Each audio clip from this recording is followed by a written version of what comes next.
Continuidade ao projeto de preservação da memória do movimento espírita de Divinópolis e região, com a nossa segunda entrevista.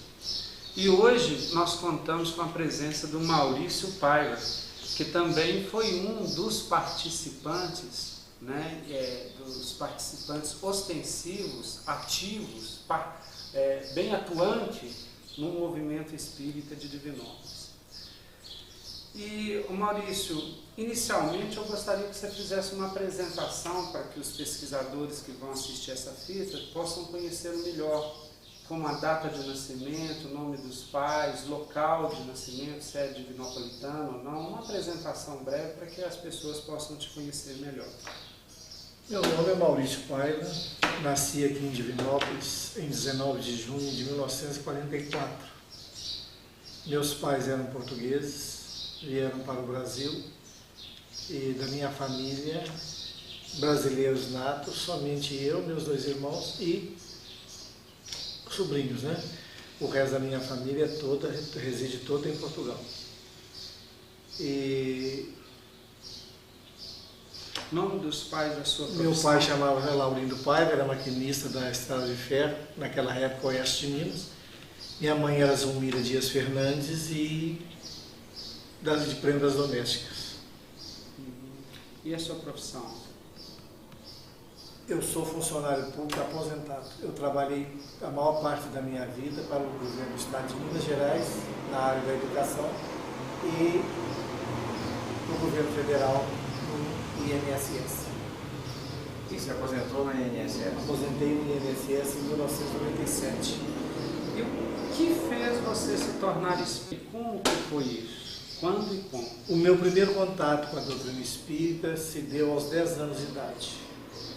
Eu frequentei durante algum tempo o Centro Espírita Amor de Jesus, que naquela época era sediado à Rua Pernambuco, próximo à Rua Rio Grande do Sul. Era dirigido pelo nosso irmão Antônio Nascimento, conhecido como Veloso. Eu tinha uma vizinha que era frequentadora da casa e eu via sempre a falar em centro espírita, e um dia me deu curiosidade de conhecer. E eu fui com ela e durante um certo tempo eu ia com ela nessas reuniões no Centro Espírita Amor de Jesus. Mas eu só vim a estudar mesmo em profundidade a doutrina espírita aos 22 anos, em 1966, fim de 66, começo de 67, é que eu comecei então a estudar a doutrina espírita, procurando as obras e querendo saber mesmo os fundamentos da doutrina espírita. Isso, fim de 66, começo de 67. E como é que foi esse seu... Você disse que tinha alguma coisa com a sua irmã, ou que você foi pedir. Como é que é a história lá que você inclusive teve um sonho? Não, o fato que me despertou é o seguinte: um dia eu estava estudando à noite, eu fazia o ginasial antigo, né? Hoje é a oitava série, né? No colégio foi Orlando, aqui em Divinópolis. E um dia eu vim do colégio, era mais ou menos umas 15 para as 10, e eu cheguei em casa, coloquei meus objetos em cima de um móvel que tinha na sala, fui na cozinha, tomei um café, escovei os dentes e deitei. E senti um sono muito grande. Mas a hora que eu deitei, parece que o sono acabou, eu fiquei insônia, eu fiquei, como diz, rolando na cama, né? Que eu não conseguia conciliar o sono, apesar de sentir sono. E isso foi, as horas foram passando e deu 11 horas, deu meia-noite, 1h da manhã, e eu com sono e não conseguia conciliar o sono. Eu vi quando meu irmão chegou, também foi tomar o café, depois deitou, e vi quando ele começou a roncar, dormindo, né? E eu naquela necessidade de dormir, sentindo sono, mas não conseguia conciliar o sono. E num determinado momento eu estava assim deitado de bruço e com o rosto virado para a parede. A minha cama, o quarto eu dividia com meu irmão. E a minha cama ficava ficava encostada na parede. E eu estava de bruço, com o rosto virado para a parede. Quando eu virei o corpo, né, naquela situação incômoda de não conseguir dormir, quando eu virei, eu vi um rapaz na beira da minha cama, um rapaz mais ou menos uns 8 anos, do cabelo louro, mas daquele cabelo crespo, típico da raça negra, sabe? Só que ele é um cabelo louro, ele era claro, sabe? E sem dente e com os olhos azuis. Mas eu vi nitidamente, não foi impressão, não foi nada, eu estava acordado e eu vi nitidamente, tanto que eu levei um susto muito grande que eu achei que um ladrão tinha entrado dentro da casa. E eu levantei depressa, e quando eu levantei, ele desapareceu na minha frente. O meu irmão acordou com aquele gesto brusco de eu ter levantado rápido e perguntou o que era. Eu falei, não, entrou um ladrão aqui na casa.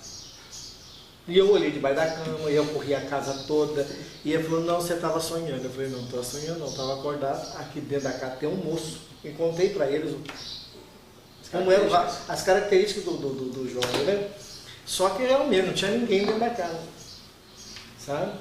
E dali minha mãe falou assim, meu filho, você cismou, você sonhou. Aí que eu fiquei com raiva. Eu falei, mas como é que eu vou sonhar se eu estava acordado? Né? Bom, passou uns 4 dias mais ou menos, e eu encontrei com uma moça no colégio, foi Orlando, que era tia de uma colega de sala minha. Nesse dia ela estava esperando a sobrinha lá na porta do colégio, né? Terminadas as aulas, quando eu ia saindo, ela me chamou e falou comigo assim, mas eu tenho uma coisa para te falar, mas eu estou meio sem graça. Vou te fazer uma pergunta primeiro. Acredita em espiritismo? Eu falei, acredito. Ela falou, graças a Deus. Então agora eu posso falar.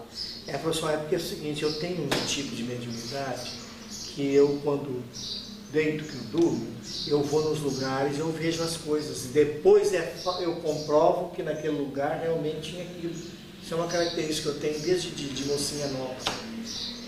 E eu estive na sua casa numa noite dessa, e eu vi lá dentro da sua casa um espírito de um rapazinho de uns 18 anos, louro, do cabelo crespo, do olho azul e sem dente. Aí eu falei assim, não, mas eu vi ele também. Ela falou, você viu? Eu falei, vi. Ela falou, mas então tá bom. Aí eu falei, não, então simplesmente você está comprovando que realmente eu vi essa entidade, esse espírito ali na minha casa. E eu comecei então, mediante esse fato, eu achei muito interessante, e eu comecei então a buscar livros espíritas. Eu estava atravessando uma fase muito difícil financeiramente, eu já tinha uns 3 anos que eu estava desempregado, e eu não tinha absolutamente condições de comprar livros. Aí eu fui procurando saber quem tinha livros espíritas e fui pedindo emprestado. Eu lia um livro em 2 dias, né? E levava lá para a pessoa e pegava outro. Aí assim eu fui. Aí eu comecei a frequentar o Estudantes do Evangelho. As pessoas emprestavam livros, você lembra o nome dele? O primeiro que me emprestou foi o Roberto Contígio. O Roberto Contígio não tinha uma biblioteca grande, mas tinha lá alguns livros e ele tinha, eu vi todos, sabe? Ele me emprestou. E depois a dona Rita Prachedes, que era uma espírita veterana aqui da cidade, ela também me emprestou alguns livros. E eu fui assim, onde eu sabia que tinha uma pessoa que possuía livros espíritas, eu ia lá, pedia emprestado. E assim eu comecei então a fazer um estudo mais aprofundado da doutrina espírita. Maurício, esse contato que você teve a primeira vez lá na Amor de Jesus, você lembra quem era que participava dessa reunião? E se era uma instituição já constituída ou não? Espírita ou não? Era um espírita, as primeiras reuniões do Centro Espírita Amor de Jesus, que hoje chama Centro Espírita Casa do Caminho, né? Essas reuniões tiveram lugar em 1938. Mas o centro só Então é foi... uma casa mais antiga, então. É o primeiro centro espírita da cidade de Divinópolis. É o Centro Espírita Amor de Jesus, fundado com esse nome, e nós mudamos o nome dele para 1981, para Centro Espírita Casa do Caminho. Então, até 1981 ele funcionou lá com esse nome, Amor de Jesus. Amor de Jesus. Ele era na rua Pernambuco e era dirigido pelo nosso irmão Antônio Nascimento, conhecido pelo apelido de Antônio Veloso. E eu lembro apenas de um senhor que era médium lá, eu não consigo recordar o nome dele. Ele era aposentado na rede, ele trabalhava na rede, era o Antônio Veloso. Eu sou Avelino, funcionava lá, frequentava o Amor de Jesus. Esse Avelino é o irmão que cantava papel? Sou Avelino. Ele frequentou muitos anos no Centro do Veloso. Depois houve um determinado problema que ele afastou lá do Amor de Jesus, e ele passou a frequentar então o Centro Espírita Estudantes do Evangelho, que já tinha sido fundado em 1946 ou 47, não sei, pelo José Carlos Pereira, pelo Zé Maria Campos, né? E ele então passou a frequentar lá. Eu conheci o senhor Avelino frequentando Estudantes do Evangelho. O senhor Veloso também, eu lembro de detalhes, ele parece que ele já não frequentava as reuniões assim, pelo que eu sabia, e ele frequentava a mocidade, você lembra, né? Eu me recordo. Ele frequentava a mocidade durante um longo tempo. Ele chegava nas reuniões nossas lá, ele era um senhor que frequentava, essa era gente jovem, sentava na mesa lá, a gente reunia, participava normalmente como todo mundo, dava suas opiniões bem profundas, né? Porque a gente conhecia pouco, né? A gente achava muito bom. E foi uma perda, né? Vamos dizer assim, quando ele não passou mais a frequentar, porque desencarnou. Mas ele frequentou até quando ele teve condições. Naquela época que ele frequentou Estudantes do Evangelho, o Centro Espírita Amor de Jesus já tinha sido transferido para o Catalão, lá na rua Vereador Eliseu Ziga, 644. E naquela época o Veloso estava apresentando os primeiros sintomas de esclerose. E ele começou a desligar do Centro Espírita Amor de Jesus, e ele então passou a não frequentar mais, passou a frequentar o estudante que era mais próximo da casa dele. Mas por causa desse problema, ele estava com o início do processo de esclerose. Você lembra como é que era o tipo das reuniões lá na casa, lá na rua Pernambuco? Olha, o centro era muito mal orientado. O centro era ele funcionava na base do mediunismo, apenas isso. Não tinha estudos, não havia uma divulgação doutrinária.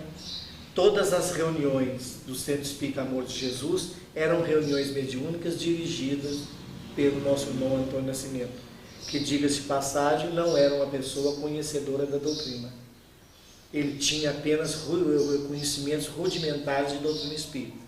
Não era uma pessoa que conhecia doutrina espírita a fundo, né? E ele então dirigia todas as reuniões. Era somente reuniões mediúnicas, e como os outros centros da cidade, na época que eu comecei a frequentar, as reuniões eram públicas. Ô Maurício, eu tenho uma curiosidade. Lá não era a casa do senhor Veloso? Havia um cômodo? Como que não, o problema é o lá? seguinte, eles ali, o centro foi fundado, ele tinha duas casas ali na rua Pernambuco. Ele morava em uma e na outra era o centro. Eu não sei falar para você se o centro era proprietário da casa ou se a casa era do Antônio Veloso. Eu sei que depois dali, ele transferiu o centro, nessa época que eu frequentei lá. Ela era constituída de fato de direito? Ela era constituída, o centro era constituído, ele já tinha sido registrado, ele era legalmente registrado como centro espírita. Desde 38, não? Não, a partir de 25 de novembro de 1940. E as atas estão na casa do caminho? As atas estão quase todas desaparecidas. Que são as atas porque um dos problemas sérios que nós temos nos centros espíritas é a falta de responsabilidade com a documentação oficial da casa. Por exemplo, eu tenho da ata de fundação, eu tenho apenas um pedaço da ata, mas quase totalmente destruído. Sabe? Do resto do livro, eu não sei o que foi feito dele. Então, o documento quase que oficial é quando o Vicente foi presidente lá, que passou o nome para Centro Espírita Casa do Caminho, não é? Que foi a partir de 81, e esse é que é o documento mais completo que nós temos lá do centro hoje. E ele tem essa ata que é o pedaço, é a ata tirada do livro, não sei quem rasgou o livro, e a ata um pouco legível, sabe? Não é uma coisa assim... De 1940. De 1940. Maurício, deixa eu te fazer uma pergunta. Você falou que essas pessoas que dirigiam esses primeiros centros aí tinham conhecimento assim, muito rudimentar sobre a doutrina. Era difícil o acesso a obras doutrinárias na época? Por que eram essas pessoas? Era difícil porque as pessoas não tinham o hábito da leitura. Hábito de leitura o brasileiro não tem, vamos dizer assim, de uma forma geral, o brasileiro lê muito pouco. E o movimento espírita ele era formado por pessoas humildes. A maioria delas não dispunham de dinheiro para adquirir livros e a maioria delas não eram pessoas que tinham uma boa leitura, não tinham um nível intelectual razoável. Então a pessoa que tem baixo nível de escolaridade, ela não tem vontade de ler, né? Então tinha esses problemas. Ô Maurício, depois que você teve o contato inicial na casa, né, lá com o Sr. Veloso, no movimento que ele, pelo menos as reuniões que ele tinha, qual foi o contato novo com outro grupo? Como foi isso que aconteceu com você? Depois que eu frequentei lá no Amor de Jesus, né, hoje Centro Espírita Casa do Caminho, na rua Pernambuco. A que altura? Na rua Pernambuco. Pernambuco, quase esquina com Rio Grande do Sul. Rio Grande do Sul. Tá. Se você descer na Pernambuco, do lado esquerdo. Tá? Me parece que onde era essas casas do Veloso, hoje é um lote vago. Eu não tenho muita certeza não, que essas duas casas foram demolidas. Depois ele transferiu o centro espírita para a rua...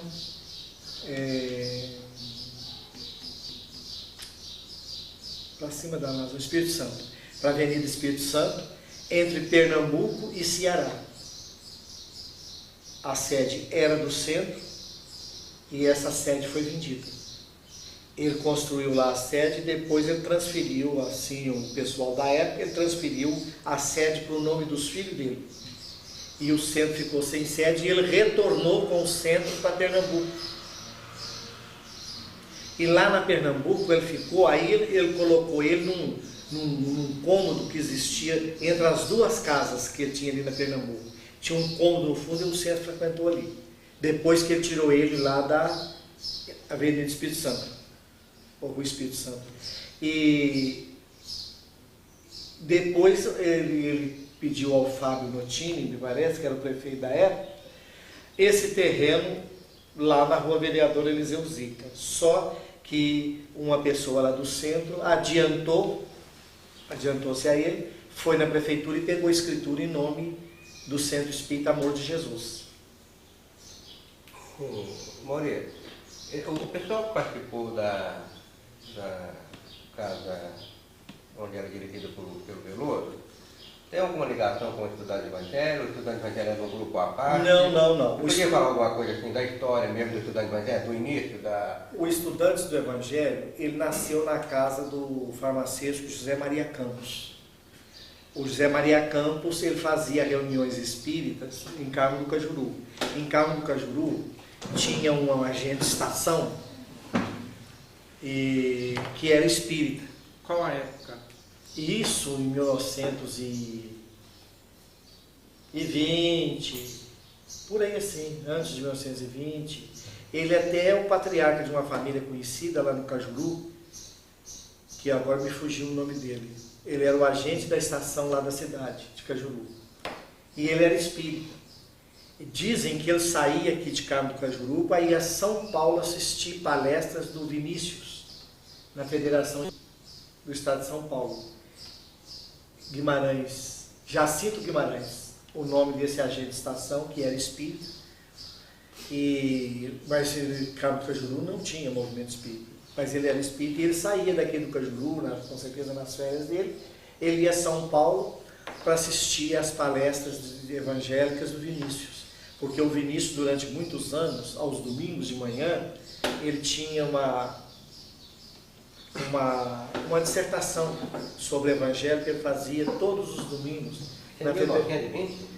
Nessa década de 1920, 20 e poucos, né? Porque eu vou citar um fato aqui que mais ou menos vai situar isso. 1920, por aí assim. E o Vinícius estava iniciando. Então o Zé Maria Campos era farmacêutico em Carmo do Cajuru e era católico. Não era militante, mas era católico. E ele tinha um filho chamado Humberto, que estudava no colégio, parece Colégio Santo Antônio, de São João del Rei, que era um internato dirigido pelos frades franciscanos. E ele estudava lá. E esse colégio um dia fez uma excursão no lugar onde eles purificavam a água da cidade, a adutora, né? A adutora lá da cidade. E eu sou fazer uma excursão, fazer uma visita lá para conhecer como é que a água era tratada, né? E em cima do reservatório tinha uma ponte pêncil, que eu não sei explicar como. Esse foi o que saiu nos jornais da época.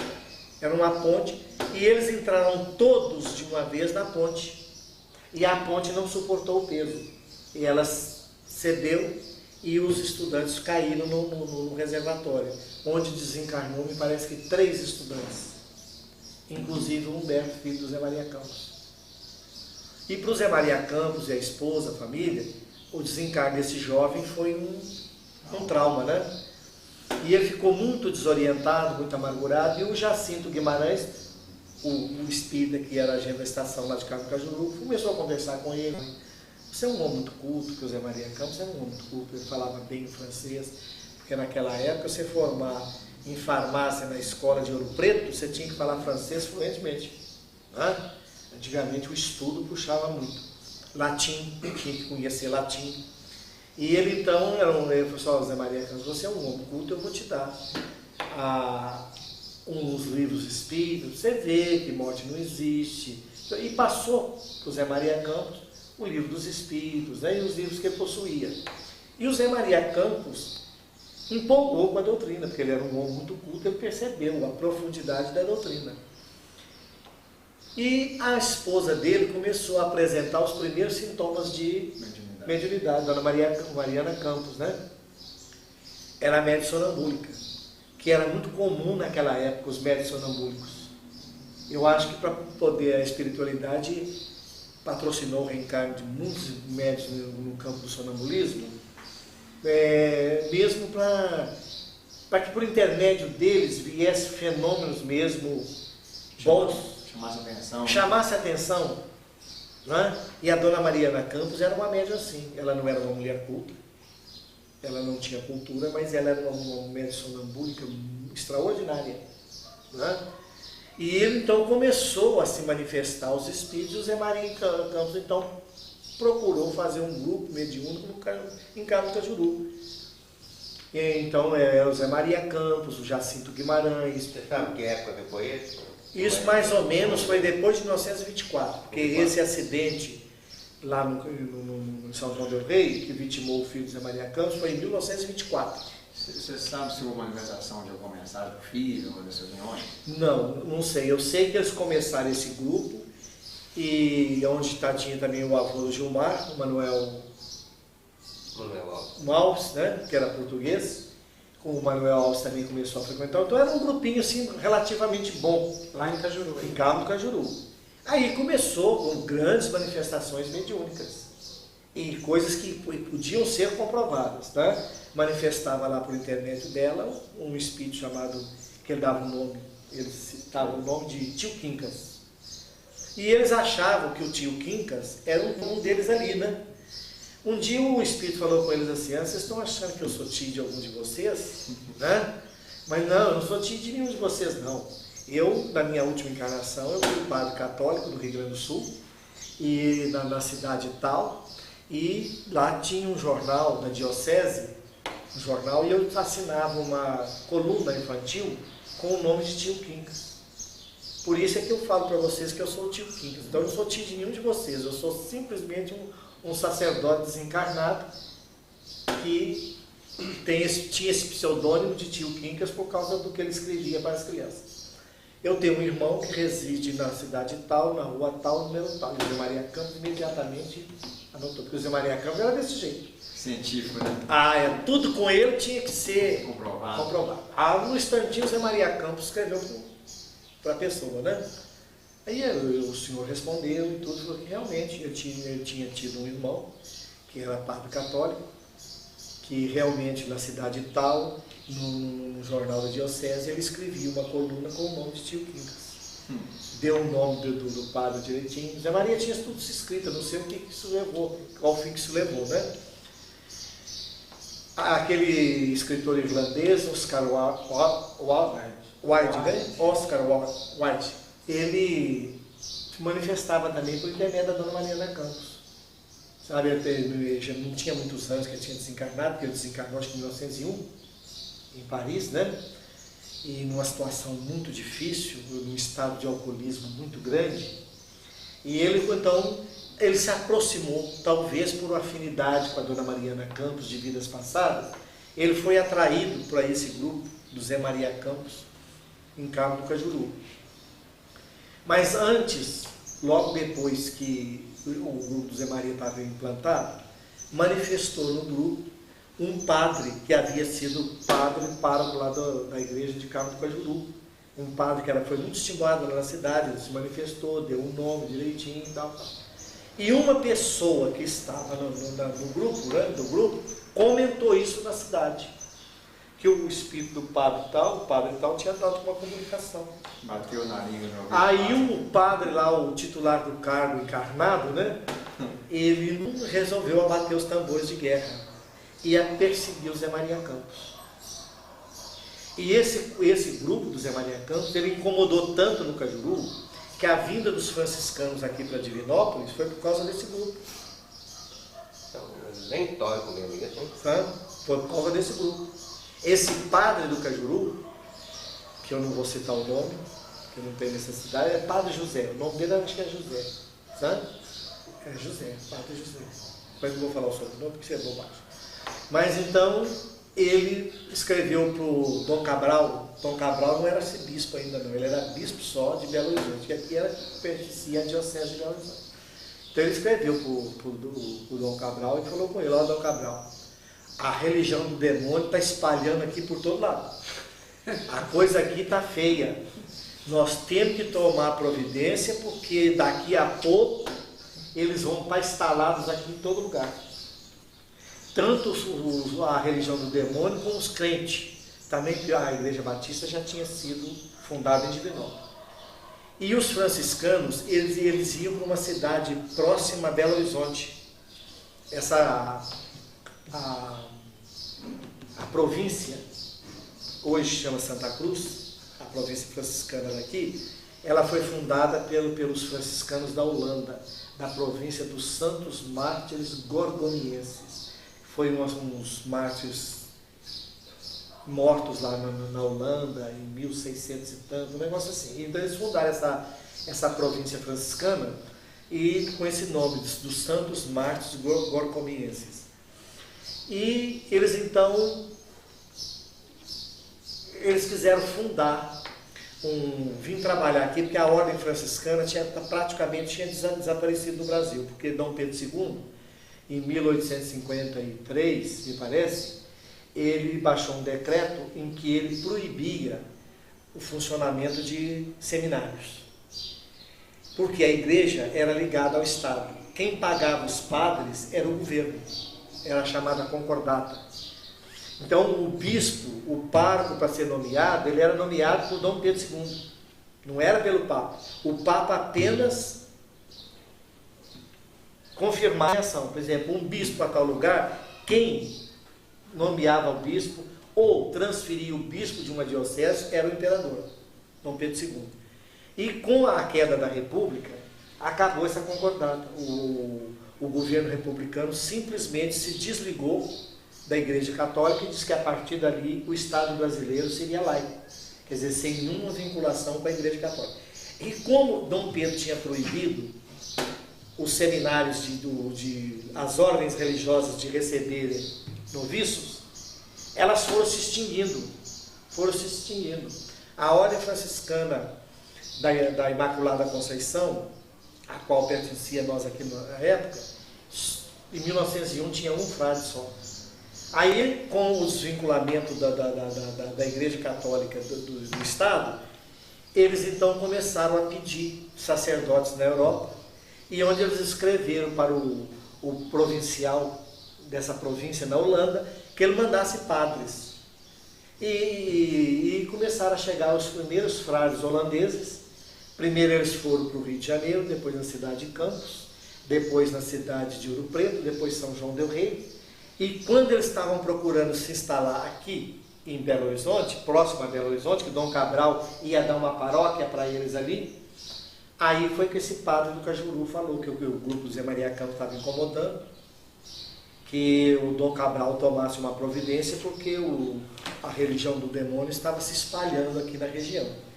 E ele então propôs aos franciscanos que, ao invés de eles irem para próximo a Belo Horizonte, que eles viessem para Divinópolis, porque a paróquia do Divino Espírito Santo, que era a paróquia que tinha aqui na época, estava vaga. Aí veio o primeiro franciscano, um tal de Frei Hilário, holandês. Ele assumiu a paróquia aqui em 1925, me parece, em 1925 ele assumiu a paróquia ali, onde hoje é a catedral. E eles estavam procurando um local para fundar um colégio seráfico.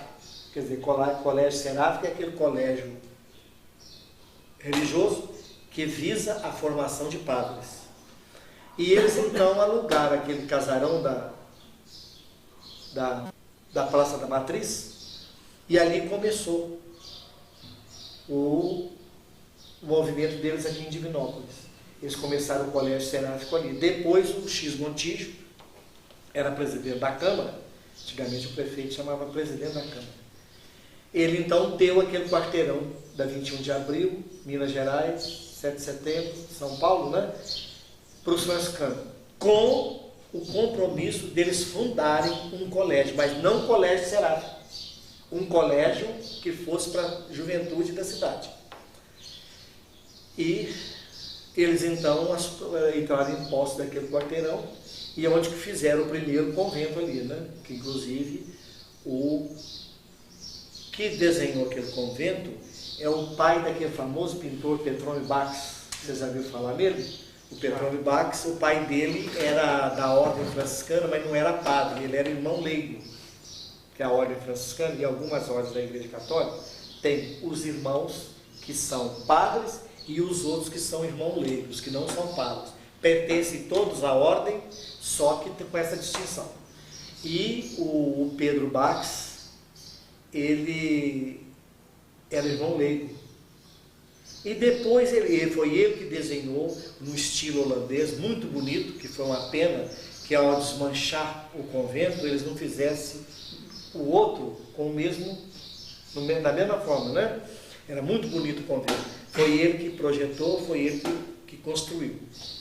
Aí, então, eles vieram para cá em 1925 por causa desse grupo do Zé Maria Campos. E o padre lá em Cajuru começou uma perseguição ao Zé Maria Campos. Ele proibiu o povo, sob pena de excomunhão, de comprar remédio na farmácia do Zé Maria Campos. Com isso, o Zé Maria Campos foi entrando numa situação financeira terrível, porque o povo tinha medo da excomunhão do padre, né?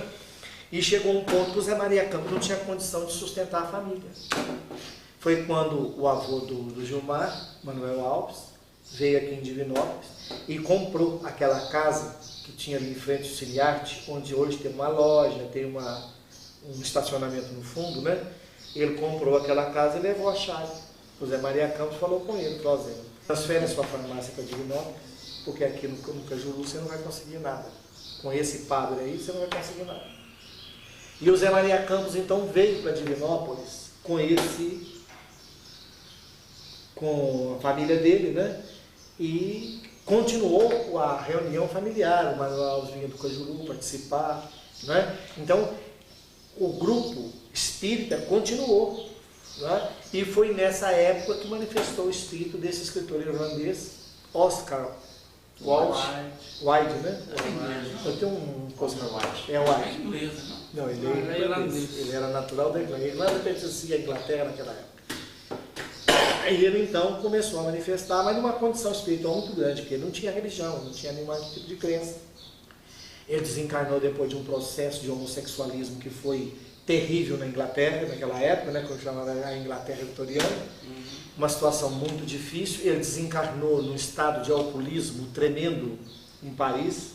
Tinha uma bebida naquela época, uma bebida verde chamada absinto, que ela é 50% de álcool. E ele tomava aquilo. Ele desencarnou bem, me embriagando com essa bebida, numa situação terrível. E ele foi atraído para o grupo Zé Maria Campos, talvez por uma afinidade anterior com a Dona Mariana. E ele conversava com ela, mas conversava em inglês. E a Dona Mariana não tinha condição de entender. Aí começou, então, é o seguinte, ele encontrava com a Dona Mariana fora do corpo, quando ela dormia, né? E falava com ela assim, ó, eu vou comunicar para o seu intermédio, mas eu vou falar essa e essa palavra. Aí a Dona Mariana Campos acordava, e ela tinha um lápis e papel, outra hora ela escrevia na parede, o som da palavra, ela não sabia inglês, né? Então ela escrevia de acordo com o som na parede. Quando de manhã cedo, quando Zé Maria acordava, ela falava, Zé Maria, o que quer dizer essa palavra aqui? Aquele moço falou para mim que vai falar isso na comunicação. Ela não sabia, ela não tinha cultura. Aí o Zé Maria Campos tinha algum conhecimento de inglês também, ele falou, não, isso aí é isso, assim, assim. E na comunicação, à noite, quando ele manifestava por intermédio da Dona Mariana, a palavra estava lá. E ela pronunciava a palavra perfeita. O que leva a crer que a Dona Mariana, em vidas passadas, falou inglês, né? Ela devia ser um espírito afinado com ele. Então, ele comunicou durante muito tempo, e o Zé ele conversava com o Zé Maria Campos, sabe, eu sempre expondo as dúvidas dele, a descrença dele. Você lembra quem que era o pessoal que participava dessa reunião aqui de nós lá? Ó, era o Zé Maria Campos, seu avô, Manuel Alves, era o Jacinto Guimarães, que eles vinham lá de Cajuru. Depois, com o fechamento da Estrada de Ferro, as oficinas da Estrada de Ferro em Cruzeiro, veio o Máximo Franklin, o Otaviano Braga, conhecido como Tito Braga, e o Zé Jardim, também era espírita. Além disso, tinha um judeu polonês aqui em Divinópolis que se chamava de José Big. Era José, o nome do polonês eu não sei falar porque é um palavrão. Josef. E ele era judeu polonês e ele participava do grupo Zé Maria Campos também. Eles chamavam ele de Zé Big, porque ele tinha uma casa de sapatos, de roupa, ali junto aonde é o antigo Banco Nacional. Como chama que é banco hoje? São Paulo? Unibanco. Ali na 1º de junho, encostado com o Unibanco, tem um sobradinho velho, onde tem 2 lojas. Numa daquelas lojas lá, a primeira encostada com o banco, ali tinha a loja do Zé Big. Esse senhor José fez polonês aí, o Maurício, ele não tentava divulgar o Esperanto, não, porque o Zamenhof nasceu da Polônia. Não, mas naquela época não. Não. Então, Ele participava aqui em Divinópolis do movimento espírita, depois ele se transferiu para São Paulo e desencarnou a coisa mais ou menos de uns 20 anos em São Paulo. Eles eram os participantes lá da casa do Ebi. Mas a Dona Mariana Campos, a esposa do Sr. Máximo, sabe? Que frequentava. Então era um grupinho, sim, razoável. Ô Maurício, e esse pessoal teve alguma influência na fundação do Centro Espírita do Evangelho? Como é que Foi o grupo que fundou. Foi esse grupo? Quando eles começaram, aí o grupo começou a aumentar, porque aí começou outras pessoas a frequentar, a participar. O grupo ficou grande, não cabia mais na casa do Zé Maria Campos. Então eles começaram a pensar na construção de um centro. Mas Naquela época, eles eram trabalhadores da Estrada de Ferro. A Estrada de Ferro atrasava pagamento 6, 8 meses. Então era difícil para arranjar dinheiro para comprar um lote. E havia também uma família faleiro que, se eu não me engano, é originária de São João del Rei, não tenho certeza. Esses faleiros, eles eram os 3 irmãos, mas a esposa deles, de um deles, Dona Olívia Faleiro, a Dona Olívia Faleiro é um dos espíritos que ajudou, e não sei se ainda ajuda, no Lar das Meninas. Esses faleiros tinham aquela casa ali na Rio Grande do Sul, que era meio lote, com um porão feito lá no fundo, que ali é onde é a cozinha, e aquele outro cômodo. O porão era aquilo ali. E eles tinham isso lá, e já tinha uma laje ali, e meio lote era aquilo ali. Era de um desses faleiros. E eles então resolveram vender aquilo para os estudantes do Evangelho, para o grupo Zé Maria Campos. E eles então fundaram o Centro Estudantes do Evangelho, se eu não me engano, em 1947. Eles fundaram o centro ali e resolveram então construir uma casinha ali. A casinha, ela ia até naquela parede onde fizeram ter aquela segunda porta ali do estudante. Ali era a frente da casa, tinha uma janela, onde sobe ali a escada, tinha uma janela. E aonde tem aquelas estantes, tinha outra janelinha ali, sabe? E o banheiro era encostadinho do lado de fora, encostadinho lá no muro. Assim foi o Você recorda qual foi o primeiro presidente lá do Estudante Evangelho? Quem foi o... Olha, o primeiro presidente do Estudante do Evangelho foi o Sr. Máximo. Confere isso lá no livro de Atos. Você parece que foi o Sr. Máximo o primeiro presidente do Estudante do Evangelho. Ô Maurício, como foi sua participação nos primeiros tempos do movimento espírita local e regional? Olha, eu tive a sorte de ter começado no movimento espírita trabalhando. Eu comecei a frequentar o Estudantes do Evangelho, e foi na época que o Estudante do Evangelho estava expandindo ali, melhorando a sede, né? Porque quando eu entrei no Estudante do Evangelho, só existia aquela parte do fundo. Vocês podem observar lá que as vigas lá são diferentes. As do fundo são mais finas do que as da frente. Porque o centro, eles já tinham suspenso aquela parte do fundo e botado uma laje nela. Mas a outra parte da frente ainda era telhado de fogo, quando eu entrei no Estudante do Evangelho. E nós começamos então a sentir necessidade de melhoria da casa. Então nós começamos a trabalhar, aí nós puxamos o estudante até na frente. Fizemos ali os tubulões e chegamos no centro cá na frente. Porque na frente tinha uma areazinha que era um jardinzinho, uma coisa. Aí nós trouxemos o centro até na frente. E Maurício, quais as principais dificuldades enfrentadas pelos espíritas dessas épocas primeiras? Olha, o problema era o preconceito, né? O movimento espírita sofreu muito preconceito, como sofre até hoje, gente. Há pessoas que não têm a noção do que é a doutrina espírita, e eles têm da doutrina espírita uma ideia totalmente errônea, né? Eles acham que no centro espírita se manifesta um demônio e coisas tais. Então, hoje está mais aberto, porque com televisão, com jornais, com revistas, a doutrina espírita está se impondo de uma forma, né, com respeito diante da sociedade. Mas naquela época não tinha isso. A pessoa, para saber o que era espiritismo, tinha que ir ao centro, porque os jornais espíritas e as poucas revistas espíritas que existiam não circulavam no interior. A única que a gente tinha notícia era o Reformador, mas eram poucas pessoas que assinavam o Reformador. Então, o grande problema que nós enfrentamos foi o preconceito, fora do movimento, né? O espiritismo diante da sociedade foi o preconceito. E de lá para cá, daquela época para o movimento de hoje, o que você acha que mudou? Mudou muito, porque o movimento, quando eu entrei no movimento espírita, ele era um movimento acanhado, não tinha estudo. Tinha assim uma ou outra pessoa que ia lá fazer uma palestra e pegava um trecho e fazia um estudo sobre aquilo, um trecho da doutrina ou sobre um assunto, e ele dava aquilo ali uma conotação muito pessoal. Então era muito comum a gente ver o orador fazer afirmativas que iam de encontro ao corpo doutrinário, ao que a doutrina dizia. E eu entrei no movimento, eu estava lendo, como leio até hoje, e eu comecei a perceber o abismo que existia entre o espiritismo praticado e o que a doutrina espírita ensinava. O espiritismo naquela época tinha as reuniões mediúnicas, eram públicas.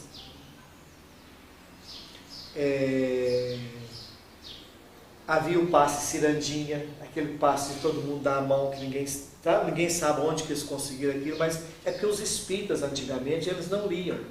E eles criavam isso, e isso ia passando de um grupo para o outro, sem eles questionarem a validade, a origem daquilo.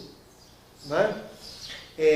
Então era uma coisa muito rudimentar, e os centros tinham seus donos, né? Tinham seus gurus, aquelas pessoas que não conheciam coisa nenhuma e que queriam impor ao centro uma orientação. Ao invés de buscar a orientação da doutrina, eles colocavam a orientação deles. Então naquela época cada centro tinha um dono, tinha um chefe, você entendeu? E que tinham em comum que não conheciam nada de doutrina espírita. Maurício, tem mais uma curiosidade minha. O pessoal que participava no Estudante Evangélico, o grupo, você poderia citar alguns deles e alguma questão da sua participação no movimento em si, da época, e até mesmo da época em que teve com você? Olha, o problema é o seguinte. Alguns companheiros, só alguns companheiros. Dos antigos que frequentavam lá, do tempo dos fundadores, foram esses irmãos faleiros, cujos nomes estão em atas do Estudante Evangelho, é só vocês olharem lá. Os faleiros, o Sr. Máximo Franklin, o Otaviano Braga, que era chamado de Tito Braga, o Zé Jardim, o José Damasceno Sobral, o Rosenval, o Zé Carlos Pereira, o Antônio Gomes, que ele era tio do Pereira, ele era irmão da Dona Barica, mãe do Pereira. Se chama Antônio Gomes, era um pintor, ele desencarnou ali no Porto Velho. Ele morava no Porto Velho, ali próximo ao rio ali. Me parece que na rua... Não era na rua Siqueira Campos, na esquina com Siqueira Campos. Eu não sei se era Mendes Sá com Siqueira Campos, um negócio assim. Era tio do Pereira, ele participava lá também. O Geraldo Magalhães. Aquele do Joana Dark, o pai do Jardim Vilela, João Vilela. Né? João Vilela. Quem mais? Só o Roberto chegou bem depois, né? O Roberto começou em 57. 10 anos depois da fundação do estudo. Mas ele começou a frequentar o Niterói. Ele frequentou o Niterói há alguns anos. Depois é que ele veio para o Estudante Evangelho. Né? Maurício, e hoje, qual é a sua participação no movimento espírita atualmente? Eu presido a Casa Espírita Casa do Caminho, o Centro Espírita Casa do Caminho, e presido o NAS. E participo no campo da divulgação doutrinária. Maurício, parece que na época no Chile Notícias desse terreno para Fundações Colégio, que seria um colégio holandês, ele fez doação também para o terreno do NAS, né? Não, o terreno do NAS foi o seguinte, eles em 1948, eles fundaram uma instituição, o X-Montijo quis fundar uma instituição que olhasse pela velhice desamparada e pela criança desamparada. Porque naquela época, quase ninguém pagava INSS. A maior parte da população do Brasil era rural. E o homem do campo não tinha nenhum, ele não entrava nas leis trabalhistas. Certo? O homem do campo tem direito a pagar instituto só de alguns anos para cá. Antes o homem do campo era totalmente desamparado. Então, tinha muitos velhos desamparados, pessoas que trabalharam a vida toda na roça, e depois perdiam os filhos ou a família abandonada, e eles ficavam abandonados, sem ter como sobreviver. Então, mediante essa situação, que era uma situação social grave na época, eles resolveram fundar a CVD, Associação de Amparo à Velhice e à Criança Desamparada. Né? E eles fundaram então em 1948, E os fundadores foi Gontijo, Pedro Xavier Gontijo, o Jovelino Rabelo, o Frei Carlos Schepp, que era um holandês e que era pároco do santuário. Foi ele que terminou de construir o santuário ali, Santo Antônio, né? E quando eles pintaram o santuário, foi a última coisa lá, quem era pároco do santuário era o Frei Carlos. Ele era um holandês assim, alto, magro, com o rosto muito cheio assim de umas bexigas. Não é sarda não, uns buraquinhos assim na pele, alto, magro, andava muito de bicicleta. E ele então foi um dos fundadores. O senhor tal de João Gontijo, o Dr. João Gontijo, que morava naquela casa para cima do Costa Rangel, ali na rua São Paulo, onde hoje tem um prédio, uma loja de roupa. Ele morava ali. João Gontijo, ele era chefe do posto de saúde aqui de Divinópolis, foi chefe durante muitos anos, foi um dos fundadores. O Arthur Braga, que era advogado em Divinópolis, desencarnou há algum tempo, não tem muito tempo não, em Belo Horizonte. Ele morava ali colado ao Costa Rangel, mas na Antônio Olímpio de Moraes, onde tem uma casinha de laje colada ali. Aquela casa foi o Arthur Braga que construiu. Ele morou ali muitos anos, depois ele se transferiu para Belo Horizonte. E quem mais? E tem mais um outro,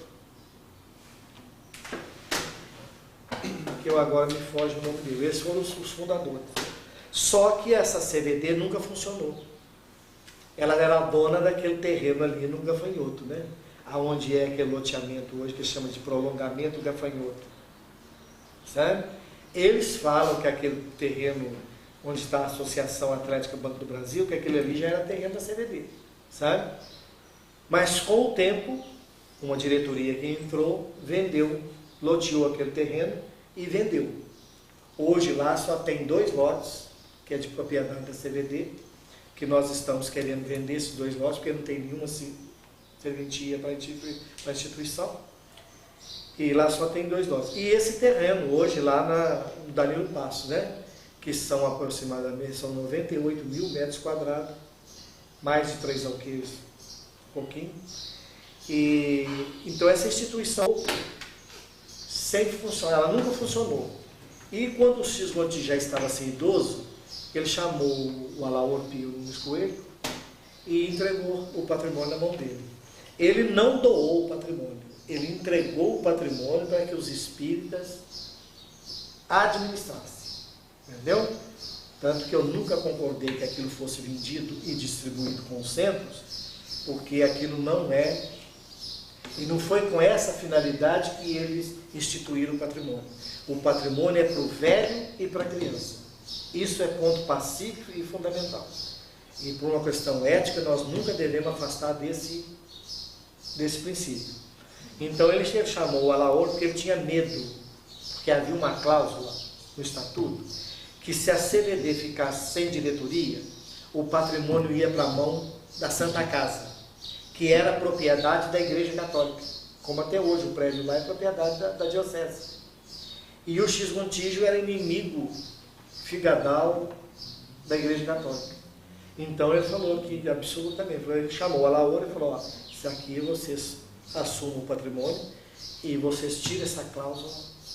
Aí eles fizeram um novo estatuto, aí já estavam José Carlos Pereira, os filhos do Tito Braga, um deles, um que desencarnou em Belo Horizonte há pouco tempo, eu não vou lembrar, Walter Braga, estava o William Tonelli, estava o Benedito João de Deus, estava a Rita Prachedes, e esses espíritas que na época militavam aí no movimento, né? Roberto Gontijo, o Alaor, a dona Ritinha, sabe? Aí a dona Ritinha é mãe de uma professora lá da Faced, que ela lá em cima? Inesp. Deixa eu perguntar, aí já virou, a CVV já virou NASA aí? Não, aí esse patrimônio então ficou na mão do Alaor. Aí eles mais tarde eles doaram esse patrimônio para o IEC, que era aquele colégio fundado pelo José Carlos Pereira. Só que o José Carlos Pereira nunca usou o patrimônio.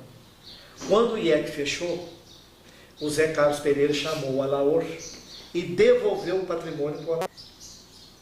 Eles tinham doado para o IEC com a finalidade do IEC transformar o patrimônio em bolsas de estudo para alunos pobres. Mas o Zé Carlos Pereira não mexeu nele não. Quando então o IEC fechou, o Zé Carlos Pereira chamou o Alaor e devolveu o patrimônio para ele. Ficou na mão do Alaor até 1971, quando o Alaor desencarnou naquele acidente. Aí assumiu o senhor Roberto Gontijo, que era vice-presidente.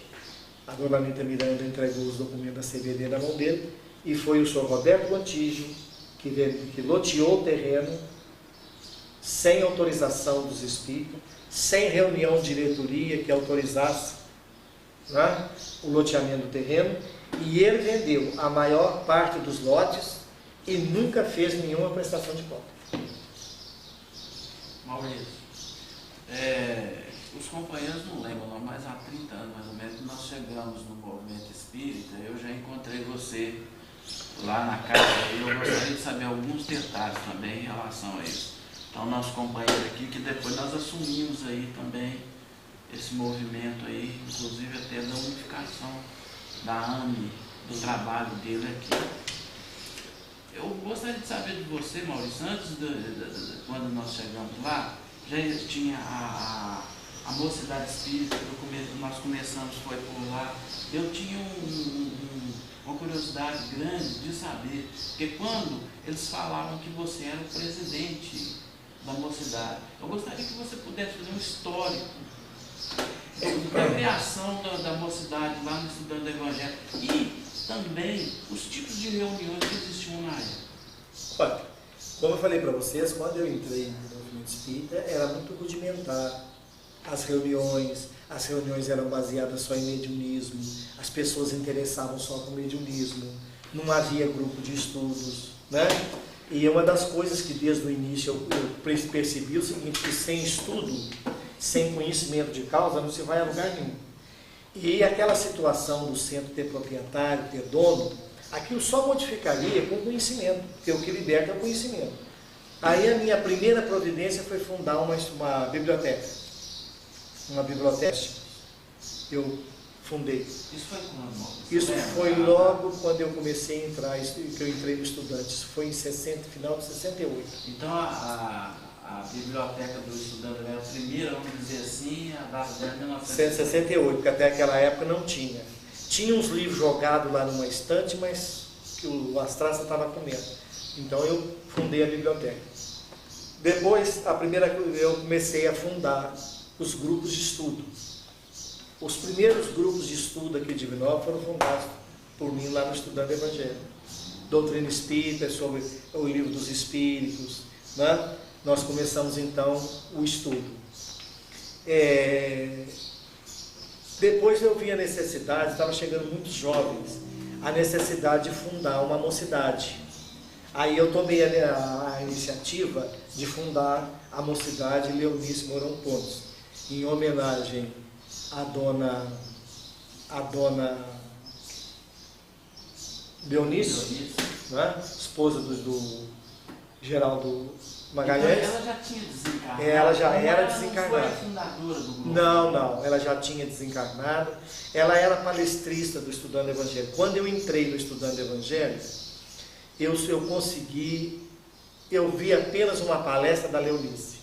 Eu conheci a Leonice muito superficialmente, porque logo depois dessa palestra, passou um tempo, ela desencarnou assim de repente, desencarnou nova ainda, não era uma senhora idosa ainda, mas era uma criatura assim boníssima, e ela foi professora de moral cristã no Estudante do Evangelho durante muitos anos. Então, quando nós fundamos a mocidade, eu propus aos jovens a gente dar o nome da mocidade de Leonice Mourão Pontes, que era uma homenagem muito justa a uma pessoa que sempre lidou com jovens, com criança, né? E que durante muito tempo foi um elemento da frente dos estudantes do Evangelho. Então aí nós fundamos a mocidade também ali no centro. Maurício, eu queria que você falasse um pouco da fundação das outras casas. Quem que foi os fundadores, mais ou menos em que época? Porque hoje parece que a gente tem umas 9 instituições espíritas. Olha, depois dos Estudantes do Evangelho, foi fundado a Fraternidade Espírita Cristã, que naquela época eles chamavam de Anjo Gabriel. Lá na Rua Esmeralda. Na Rua Esmeralda. Aquele centro, a origem dele era um terreiro de Umbanda, dirigido por um senhor chamado Ângelo Gabriel. Tanto que aquele centro ali, eles mudaram um dia numa ata o nome dele para Ângelo Gabriel. Só que essa ata não foi registrada.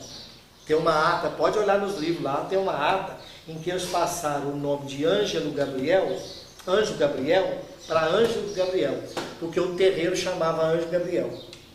E esse senhor Ângelo, ele mexia também com o reinado, sabe? Era uma coisa assim, ele era uma pessoa mais chegada, até por questão racial, né? Por questão de sua cultura racial, era mais chegada a Umbanda, ele gostava de reinado, essas coisas. E ele fundou então esse terreiro chamado Anjo Gabriel. E ele dirigiu esse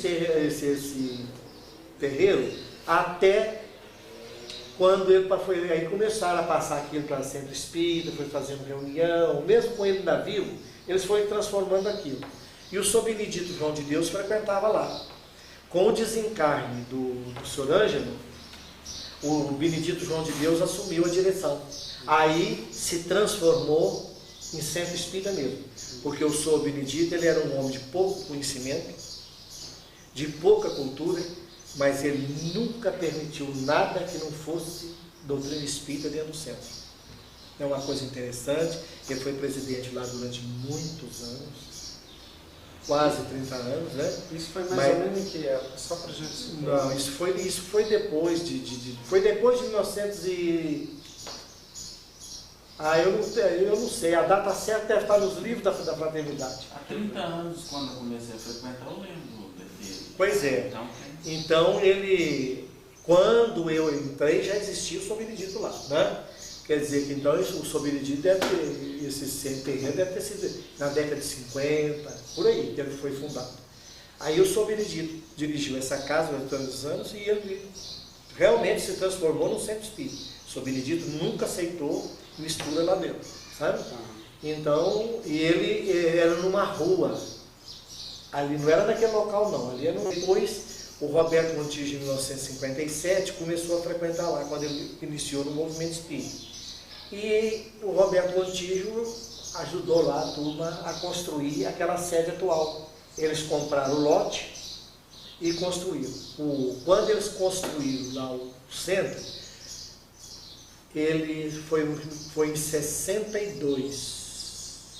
Foi em 62 que eles construíram, porque foi no ano que meu pai desencarnou. Porque o Roberto Montijo foi lá na casa da minha mãe e pediu uma madeira emprestada, que estava lá, para poder levantar as paredes do centro. Foi em 62.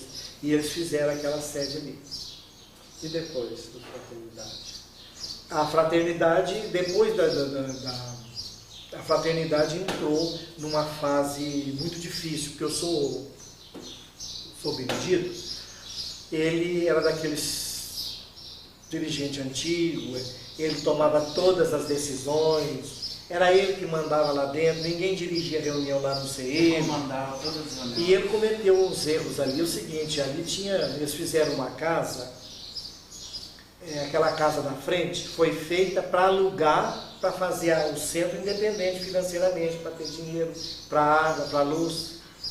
E fizeram 3 cômodos, que é aquela casinha ali do meio, para uma zeladora morar, que era a tal de Maria João de Deus. O Sr. Benedito era casado com uma senhora morena, e ela ficou na cadeira de roda durante muitos anos.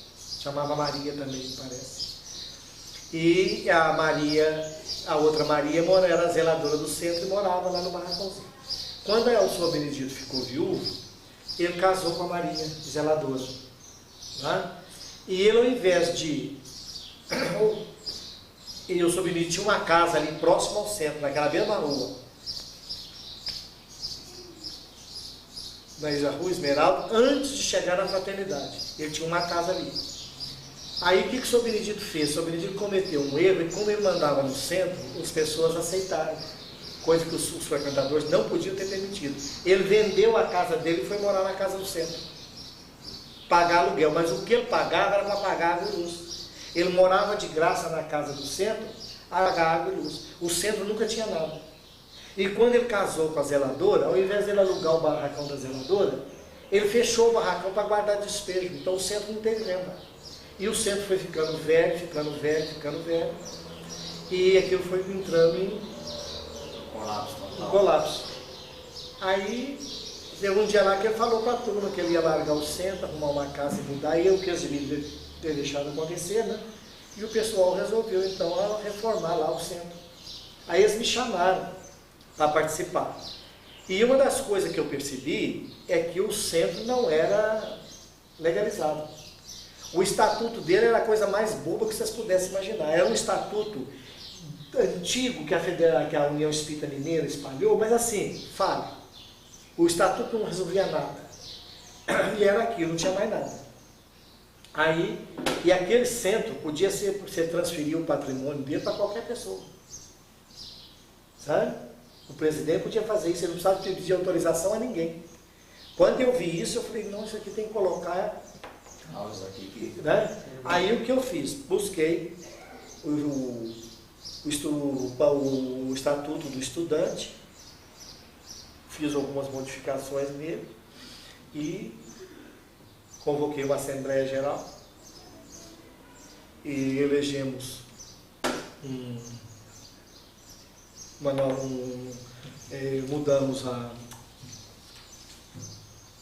aprovamos o estatuto.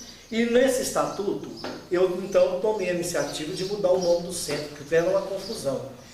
Ele chamava de Ângelo Gabriel, só que numa ata lá assinada, ele era Ângelo Gabriel, já tinha mudado de nome. Então, para acabar com aquilo, e tal de Ângelo Gabriel é uma coisa assim meio antes, né? não está de acordo com a mentalidade espírita. Aí então eu conversei com a turma lá e nós passamos para a Fraternidade Espírita Cristã. Tiramos definitivamente o nome de Ângelo Gabriel, tiramos isso e colocamos. Não é? E o irmão Camilo? Como é que é a fundação do irmão Camilo? O irmão Camilo foi fundado pelo Alaor. O Alaor, quando entrou no movimento espírita, ele era bancário em Belo Horizonte.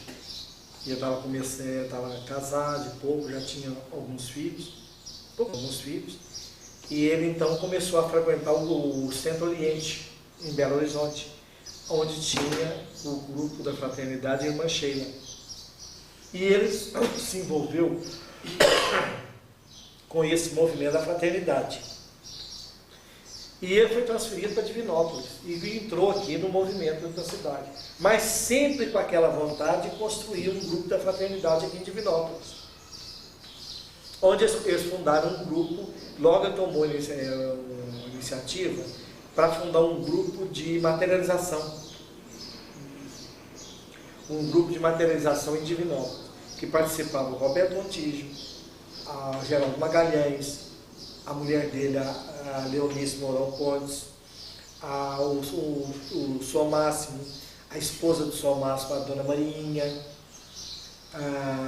e mais uns outros que agora me...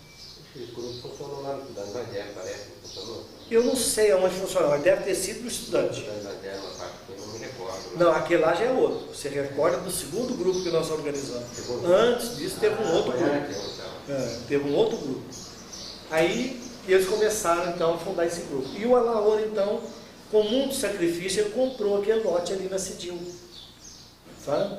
Comprou o lote e fundou o grupo Irmão Camilo. Irmão Camilo é em homenagem ao escritor português Camilo Castelo Branco. E quem deu esse nome foi Oscal. A Oscal é que, os espíritos lá da Oscal é que escolheram esse nome. Só uma questão rapidinha, não é em função do Camilo que psicografaram pela Ivone Pereira, não?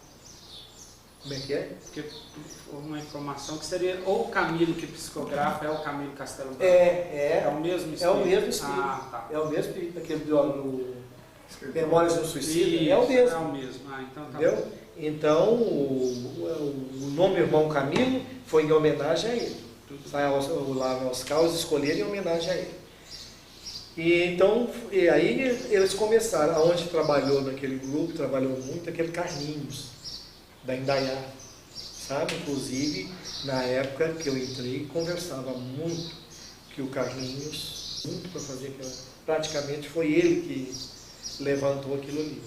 E depois ele afastou, ninguém sabe o motivo, pelo menos o motivo certo a gente não sabe, ele se afastou do grupo. E aquilo ali então ficou na mão do Alaô, com o desencarne dele, a família Miranda Coelho assumiu o controle lá da casa, né? Uhum. E sobre o Maria de Nazaré? O Maria de Nazaré, ele nasceu num grupo dissidente.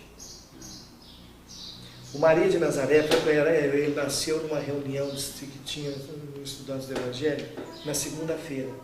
Uma reunião de desobsessão, que com o tempo se transformou numa reunião de obsessão. Sabe? Porque antigamente os dirigentes de reunião mediúnica, eles faziam muitas concessões quanto à frequência, porque eles achavam que se eles deixassem a pessoa assistir fenômeno mediúnico, que as pessoas iriam se tornar espíritas. Então era muito comum, por exemplo, começava um grupo aí de 8 pessoas, e daí a pouco tinha 15, 20, 30 pessoas dentro do grupo, o que é desaconselhável em reunião mediúnica, em reunião de desobsessão. Então, e os dirigentes, toda a vida, eles não tinham coragem de falar para a pessoa, né? Que o grupo era privado, não era um grupo aberto. E a pessoa ia chegando. Lembrei de uma pessoa aqui agora também, que participava do grupo de Maria Campos, o senhor Jacinto Cedro. Ele morava ali na 21 de abril, aonde tem um restaurante, não tem um restaurante ali na 21 de abril, em frente à casa do Roberto Antijo? Tem. Não tem? Ele morava numa casa para baixo, a primeira casa para baixo ali. Ele morava ali, era casado com uma senhora, uma quitandeira de mão cheia, tinha vindo de Vinópolis, chamada Dona Benta. O Jacinto Cedro desencarnou em Belo Horizonte. Ele também foi participante do grupo Zé Maria Campos, fundou também um dos fundadores do Estudante Evangelho. E então era muito comum, então o sujeito ter coragem, porque eu acho o seguinte, o dirigente da reunião ele tem que ter responsabilidade. Ele tanto deve ter facilidade de dizer sim, como ele deve ter facilidade de dizer não. E o dirigente da reunião, ele não pode colocar uma reunião em risco por não ter coragem de falar não. Se ele não tem coragem de falar não, ele não pode dirigir uma reunião. Porque as pessoas todas têm tendência a querer buscar grupos de desobsessão, grupos mediúnicos. E essa reunião lá da segunda-feira, ela foi fundada por mim, Roberto Antijo, Aníbal Machado, o Edson Martins, lá do Porto Velho, a esposa do Aníbal, Josefina Machado, a esposa do Roberto, a dona Dair, a Florips, mãe do Gilmar, 7, né? Foi isso, nós começamos assim. E o senhor Roberto Antijo, então, ele fez uma política de reunião mediúnica, levava as pessoas para a reunião mediúnica, para ver se convencia a pessoa a ficar no espiritismo. Inclusive, chegava a levar pessoas obsediadas. Pessoas, tinha um rapaz aqui de Vinópolis, eu não vou citar o nome, ele estava francamente obsedado, tanto que ele suicidou-se no processo obsessivo, e ele foi levado para um trabalho de obsessão totalmente perturbado. E essa reunião, então, com o tempo, eu comecei a perceber que a reunião estava apresentando uma certa... Animosidade, né? Não, uma disfunção entre a realidade, o que devia ser uma reunião de desobsessão e o que estava acontecendo. Porque numa reunião mediúnica, por mais violentos, por mais necessitados que manifestem espíritos, o ambiente tem que ser sereno. Certo? Você está falando da reunião de segunda ou de quinta? Da segunda. A quinta é outra. Então, a reunião de desobsessão, ela tem que ser formada por pessoas que conheçam doutrina, pessoas que tenham um determinado equilíbrio moral, Isso é fundamental. Eu não estou falando em moralismo, eu estou falando em gabarito moral. Quem não tem gabarito moral não tem condição de ajudar ninguém. Porque como que você vai ajudar a doutrinar o espírito se você está precisando de doutrinação? Qual é a condição moral que você tem para chamar a atenção de um irmão nosso aqui, que gostava muito de caçar, e um dia numa reunião, na quinta-feira, no Estudando o Evangelho, ele tinha um espírito lá perseguindo uma pessoa, e ele foi doutrinar o espírito e falou: mas você é muito covarde, meu irmão, você não pode fazer isso. Onde se viu você ter esse ódio dentro de você? O espírito virou para ele e falou: mas quem é você para falar isso para mim? Você não vai lá no mato matar os bichos? Que mal que os bichos te fizeram? A cara do sujeito desmontou na reunião. Ele nunca mais pegou numa arma para matar. Ele pescava. Caçar nunca mais caçou. Eu tenho que ver. Entendeu? Entendeu como é que é o negócio? Quer dizer, então é o seguinte, por exemplo, se eu vou doutrinar um espírito, eu tenho que ter moral sobre ele. Eu não sou perfeito, mas pelo menos eu devo ter o mínimo necessário para mim poder aconselhar essa criatura. Porque aquele negócio seguinte, falo o que eu faço, o que eu faço o que eu mando e não olho o que eu faço, isso aí não funciona. Certo? Então a reunião mediúnica é assim, você para fazer um trabalho de obsessão, você tem que ter pessoas tarimbadas. Primeiro, além de você falar para o espírito, é o seguinte, o elemento que ele não tem uma moral muito correta, ele está sujeito a entrar num processo obsessivo. Pela sua deficiência moral, ele fica suscetível de pegar a influência dos obsessores e ele desertar na vida. Eu já vi casos de pessoas que se rebentaram em reunião mediúnicas por causa disso. Não se renovaram, não se transformaram em outras pessoas e, no entanto, entraram para o trabalho mediúnico e se deram mal. Então, essa reunião de segunda-feira começou a apresentar uns sintomas ruins. Ela esgotava as pessoas que participavam. A gente entrava bem na reunião e saía mal. E eu comecei a apresentar, porque eu tenho sensibilidade mediúnica, eu comecei a apresentar uns sintomas assim, de cansaço, de esgotamento mental. E um dia eu resolvia não voltar mais nessa reunião. E mais tarde eu descobri por que estava acontecendo. Que realmente a melhor coisa que eu tinha feito era saltar fora da reunião. E essa reunião continuou desorientada e foi aumentando de gente, muita gente perturbando, muita gente obsedada. Por fim, essa reunião tinha aproximadamente umas 40 pessoas. Quer dizer, deixou de ser desobsessão há muito tempo. E eles começaram uma briga, sabe, uma briga lá tremenda dentro da reunião. E eu fui eleito presidente do Estudando o Evangelho. Quando eu fui eleito presidente do Estudando o Evangelho, essa reunião era dirigida pelo nosso irmão Gilson Simões. Eu bati uma carta em que eu pedia O término da reunião. o fim da reunião, que eu queria o espaço. Eu já estava lá. Aí eu procurei o senhor Gilson Simões na oficina dele e falei: ó, Gilson, vem aqui, estou te comunicando oficialmente, para vocês procurar um outro local para vocês reunirem, que eu vou fazer uma reestruturação na casa e eu preciso dessa segunda-feira livre. Coisa que ninguém tinha coragem de fazer. Isso é difícil de fazer demais. Você entendeu? Fui tranquilo lá e pedi ele o como tal. Aí eles saíram. E eles saíram revoltados, né? Saiu muita gente revoltada, falaram mal de mim por todo lado, você entendeu? Houve perseguições, eu fui muito perseguido dentro do movimento A espírita. mocidade ficou junto com você, É. porque eu era da mocidade, nós ficamos juntos lá. Não, o pessoal da casa apoiou, essa turma que saiu. Sabe? Aí fundaram... Aí eles foram para um lugar aí eles criaram uma briga entre eles lá, aquele clima de briga foi com eles. E eles dividiram em 4 grupos. Aí ficou o Maria de Nazaré, esse hoje, ficou um outro Maria de Nazaré, que é aquele centro que tem lá em cima no Bela Vista. Tinha um fundado pelo Matusalém, lá no Bela Vista. Hoje chama... Ele não é espírito. Não, ele ficava casa Maria de Nazaré também. Não, mudou. Mudaram o nome. Ele estava com ele de novo. Não, mudou. Ele é o nome daquele rapaz, daquele...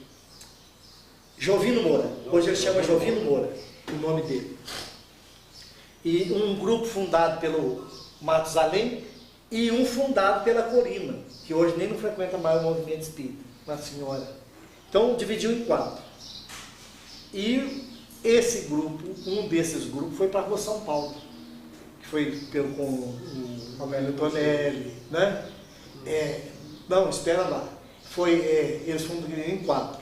Um desses foi chefiado pelo Gênio Moura, que fundou esse grupo lá de cima.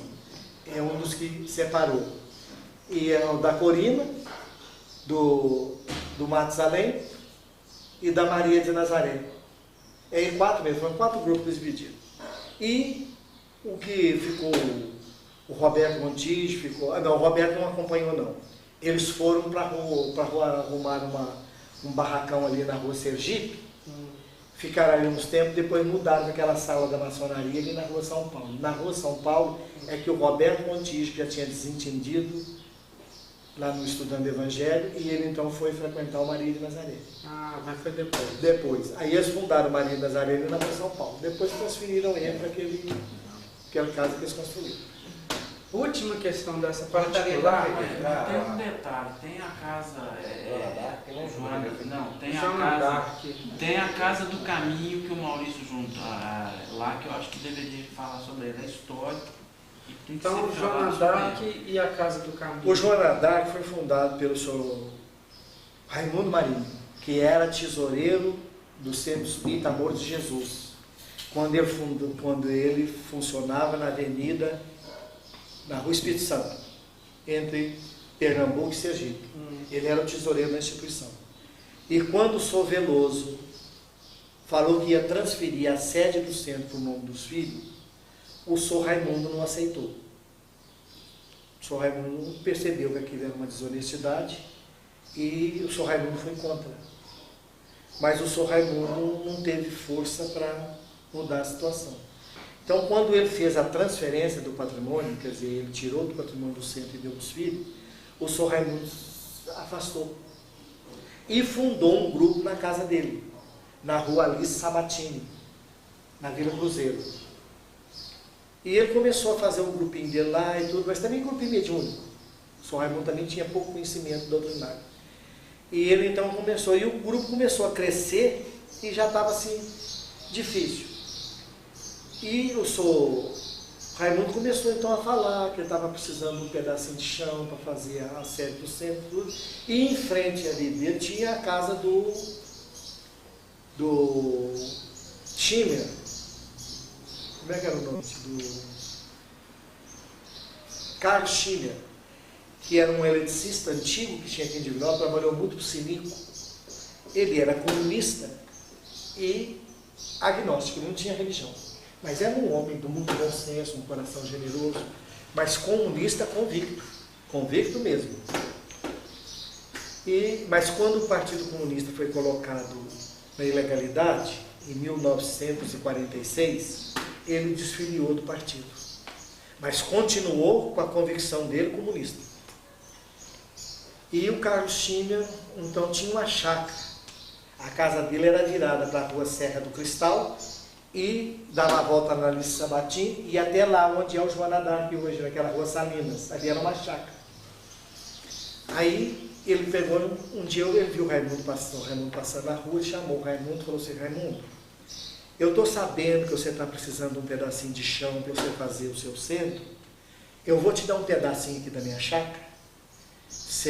Vão ali, vão se cair. Vocês foram lá e cercaram aquele pedacinho do lote ali do Joana d'Arc. O Carlos Schimmer deu para ele e falou: você pode construir o centro e você providencia a escritura. Mas o senhor Raimundo, ele era assim, devagar. Ele construiu o centro com muita dificuldade, inclusive foi ajudado muito por um espírita que tinha aqui em Divinópolis chamado José Flávio, irmão do antigo delegado de polícia que tinha aqui em Divinópolis chamado João Dias, José Flávio Dias. O José Flávio ajudou muito o senhor Raimundo para levantar aquela casinha do Joana d'Arc. Em 1964, em 63, final de 63, o senhor Raimundo ainda não tinha passado a escritura. E o Carlos Schimmer, então, chamou o senhor Raimundo e falou para ele: Raimundo, eu te dei um pedacinho de chão e até agora você não providenciou passar a escritura. Você trata a gente de arranjar o dinheiro e vão passar essa escritura. A gente não sabe o dia da manhã. Eu te dei o terreno, você tem que pegar a escritura. Aí o senhor Raimundo ficou muito apertado e deu os pulos dele e conseguiu dinheiro e passou a escritura. Em 64, março de 64, né, 31 de março, sai aquela revolução. E eles começaram então a perseguir comunistas, né? E o Carlos Schimmer era muito perseguido pelo Alvino Mourão. E eu sei que a polícia chegou.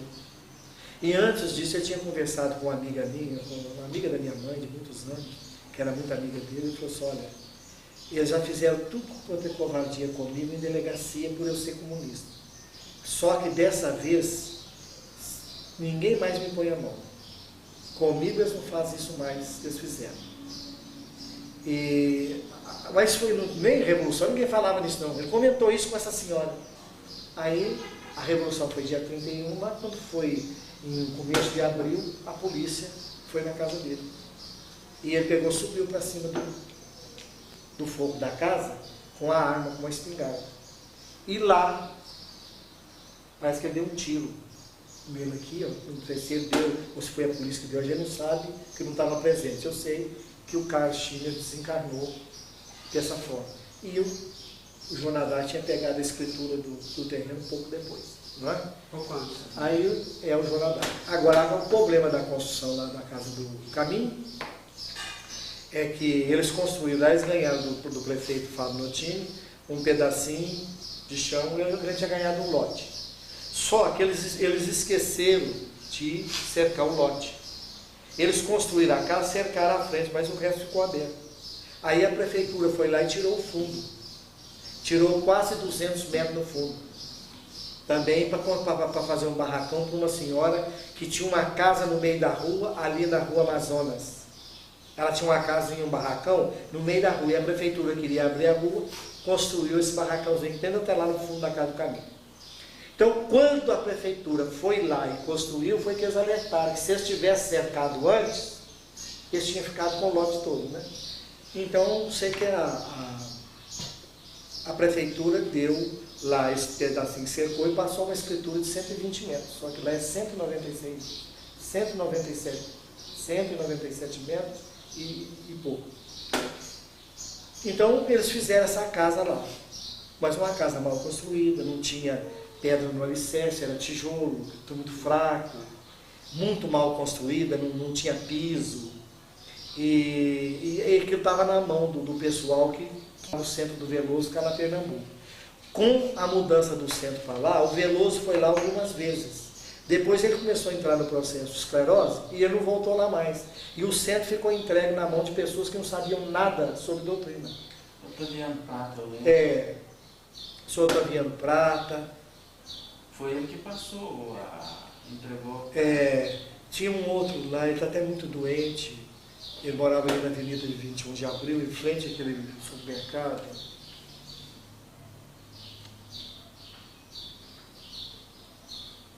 Esqueci o nome do rapaz.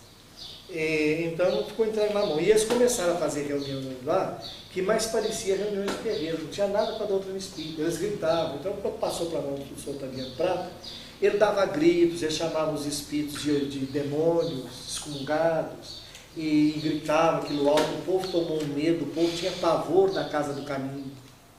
Né?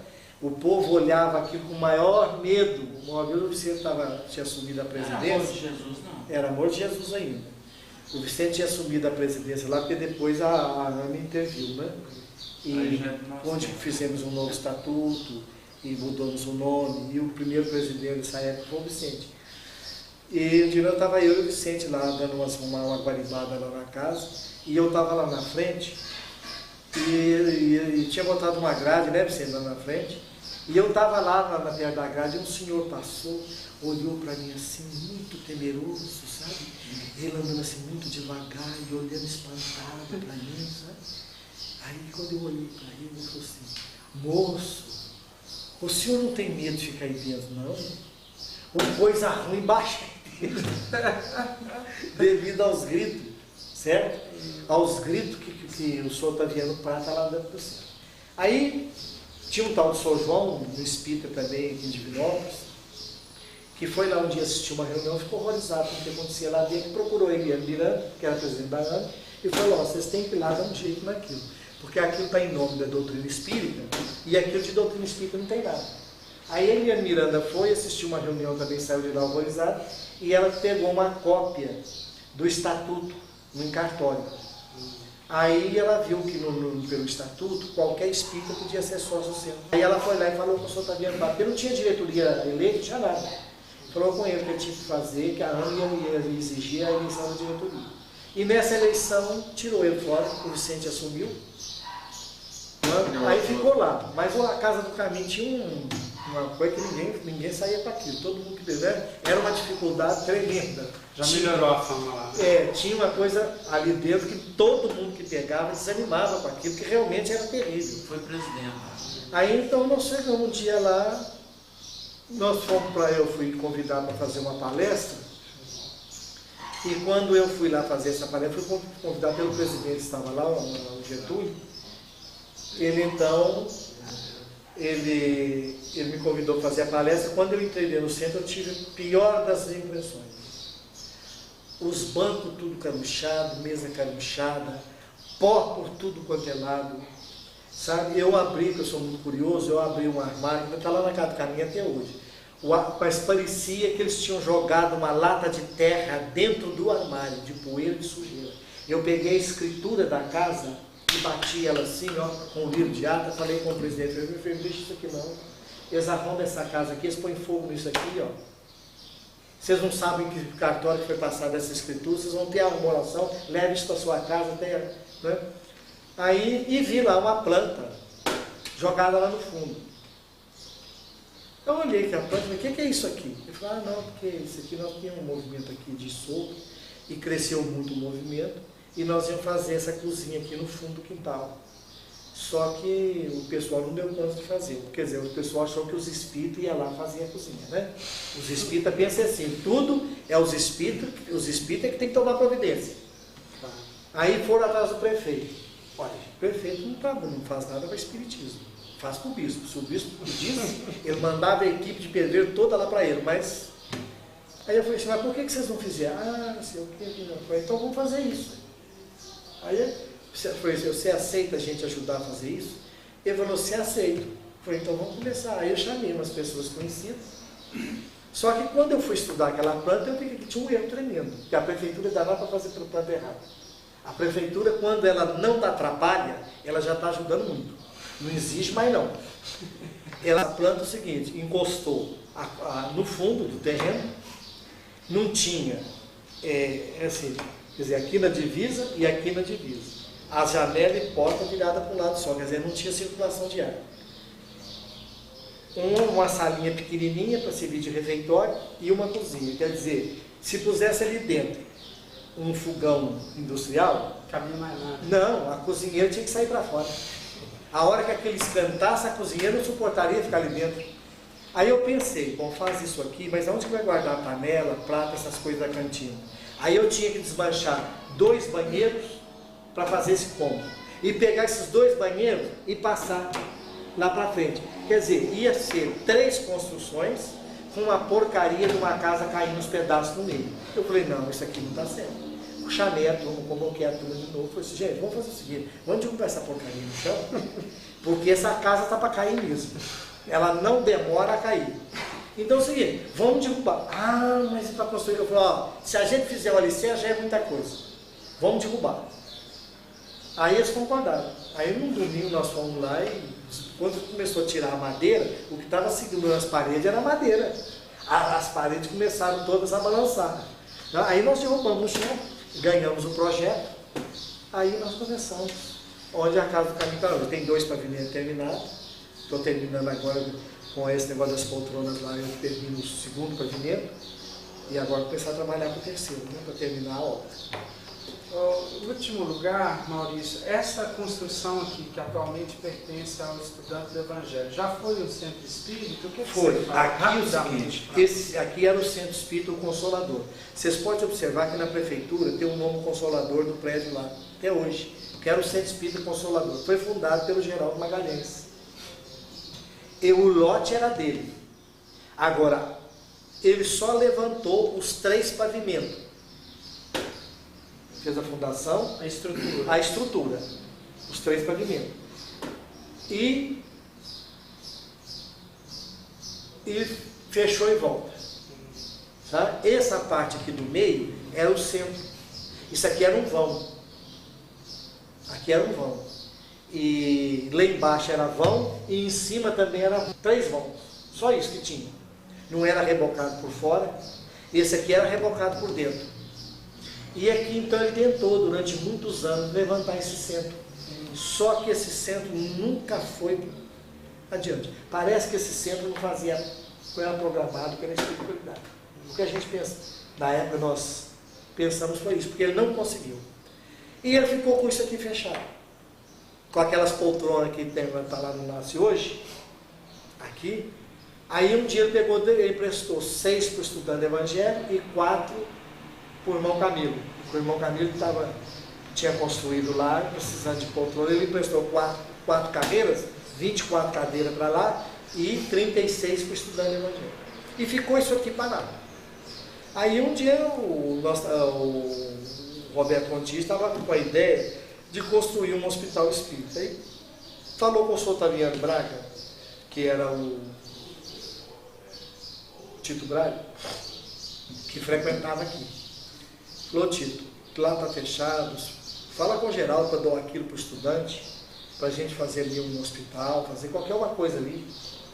Aí o Geraldo pensou, chamou o Roberto Conti e doou o lote. A casa não era dele, a casa foi gente que deu dinheiro para construir. Mas o Geraldo Magalhães era um homem muito honesto.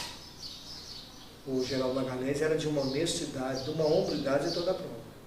Ele deu o lote era dele, mas como ele havia feito isso com o dinheiro do povo, né? Ele então doou tudo para estudar o Evangelho. Aí nós percebemos, inclusive fui eu que dei essa ideia, que isso aqui, o hospital, não tinha condição de construir nunca. Era muito pequeno, sem nenhuma condição. Então, que nós transformássemos isso aqui em apartamento, em 3 apartamentos, e alugasse esses apartamentos e comprasse um terreno em outro lugar para a construção desse hospital. E o pessoal aceitou essa minha ideia. E nós tínhamos ganho uma casa para demolir ali na rua 21 de abril, para cima da Goiás. Subindo do lado direito, onde foi a vidraçaria do Zé Silva, a casa era do Zé Silva, e ele queria construir, como construiu lá, onde tem uma livraria, uma coisa ali assim, para cima ali da 21 de abril. É mesmo ali. E ele queria construir lá, então ele falou com o Roberto: se vocês quiserem me dar o terreno limpo, eu dou a casa para vocês. Demolir. Mas ele não fechou a boca. E nós fomos para lá dia de domingo. Demoliu a casa e construiu as igualzinho paredes. formiga cabeçuda. Nós fomos demolir. Todos. Depois materiais todos.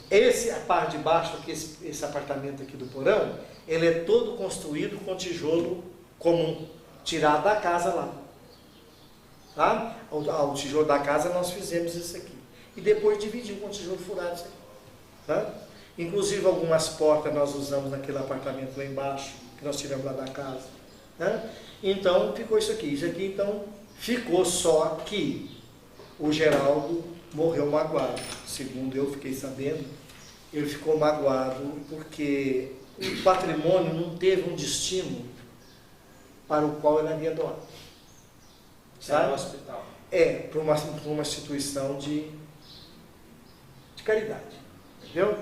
Ele teve uma pessoa que conversou com ele e ele falou que, sabe, ele demonstrou, ele ficou magoado de ter pedido o patrimônio para uma coisa e o patrimônio ter virado renda para estudar o Evangelho. Mas o espírito dele pode descansar hoje, que está sendo muito bem entregado. Né? Devagarinho está voltando o patrimônio e pagando aluguel para o estudante. Pois é, mas ele não deu para isso.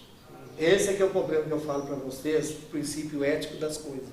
Quando a gente for pegar uma coisa, que eu sei empenhar uma palavra, a coisa deve ser feita, certo? Porque, por exemplo, se eu falo para você, você me dá isso aqui, que eu vou fazer isso, Então eu me comprometi com você. Moralmente eu assumi um compromisso com você. Eu não tenho o direito de chegar aqui e passar isso para uma outra pessoa, fazer uma outra coisa. Não foi isso que foi combinado. Eu acho que o espírita, ele tem que ser eminentemente ético, porque a doutrina espírita é uma doutrina ética. A gente tem que ter muito cuidado em tudo, principalmente em dinheiro. Tudo, sabe? Porque muitas das vezes a gente entra na velhacaria sem perceber. Tá? Então ele ficou muito magoado, ele desencarnou com essa mágoa de ter pedido a ele para uma coisa e não ter resolvido o problema.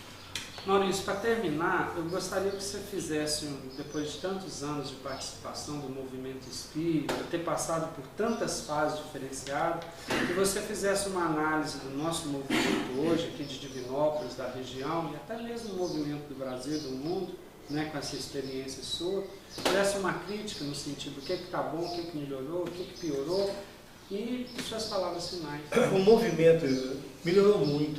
Quando eu entrei no movimento, a maior parte dessas cidades aqui em volta não tinha centro espírita. Certo?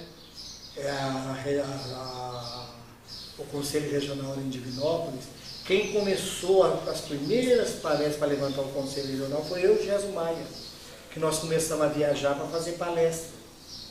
Sabe? Por exemplo, em Arcos tinha um centro, que é aquele centro, eu esqueço o nome dele, Bezerra de Menezes. Ele tinha quadro de santo, tinha um presidente lá que encheu de quadro de santo lá na parede, sabe? Quer dizer, muito mal orientado. Bambuí tinha um centro lá também, caindo nos pedaços, nem privada não tinha, nem banheiro não tinha, sabe? Então era uma coisa assim, um movimento muito rudimentar. E graças a Deus, se eu posso falar para vocês de cadeira, que Divinópolis teve uma importância fundamental em levantar o espiritismo nessa região. O nosso trabalho não foi vão. Ele deu frutos. Hoje está bem mais adiantado, em vista do movimento que eu conheci quando eu entrei no movimento espírita. A coisa hoje está boa, porque o pessoal está estudando. Hoje vocês têm aqui uma distribuição de livros, coisa que naquela época era impensável, né? Então, eu acho que o movimento cresceu muito, cresceu também em qualidade. Não tem a qualidade que deveria ter, porque o espírito deveria ser mais responsável com a doutrina. Um dos grandes problemas que nós temos na divulgação da doutrina é o espírita não assumir os centros espíritas. Ele quer frequentar, ele quer participar, mas ele não se acha na obrigação de ajudar a sustentar o centro. Por exemplo, nós temos que nos gastar e gastar também com as casas espíritas. Nós temos que perder o amor ao dinheiro, porque o dinheiro nós não levamos. E a gente implantar o movimento, porque os espíritos, eles fazem a parte deles. Mas a nossa parte, quem tem que fazer somos nós. E a nossa é eminentemente mais material, Maurício, e a gente tem que usar o material para promover as coisas.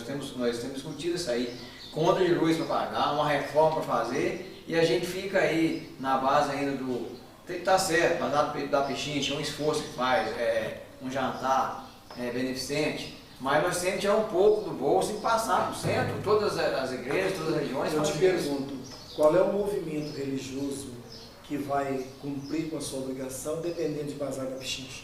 Pois é, não, entendeu? Não atende. Os espíritas, eles criaram